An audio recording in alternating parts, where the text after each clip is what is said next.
ફક્ત 60 થી 70,000 રૂપિયાનું ઇન્વેસ્ટમેન્ટ અને 6 થી 7 લાખ રૂપિયાનો પ્રોફિટ. જો તમે હજી સુધી પણ આ બિઝનેસ નથી કરી રહ્યા તો તમે મોટી ઓપોર્ચ્યુનિટી ગુમાવી રહ્યા છો અને આવનારા સમયમાં આ ધંધામાં ડિમાન્ડ ખૂબ વધી શકે છે. હું વાત કરી રહ્યો છું ગ્લાસ બોટલ રિસાયકલિંગ પ્લાન્ટની.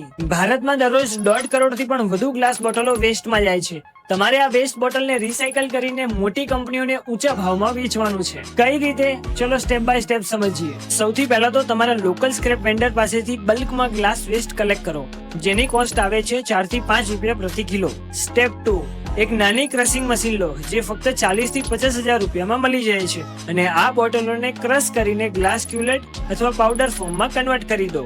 1 ટન ગ્લાસ ક્યુલેટ 8 થી 10,000 રૂપિયામાં વેચાય છે. જો તમે દરરોજ 2 ટન ગ્લાસ ક્યુલેટ બનાવો છો તો 20 થી 22,000 રૂપિયા મળી શકે છે અને મહિને 5 થી 6 લાખ રૂપિયાની કમાણી થઈ શકે છે. આ ધંધામાં લો ઇન્વેસ્ટમેન્ટ, ઝીરો માર્કેટિંગ અને દરેક જગ્યાએ ડિમાન્ડ જોવા મળે છે. અને જો તમારે વેન્ડરના નંબર, સપ્લાયરના નંબર અને ધંધાની સ્ટેપ બાય સ્ટેપ માહિતી જોઈતી હોય તો કોમેન્ટમાં લખો ગ્લાસ.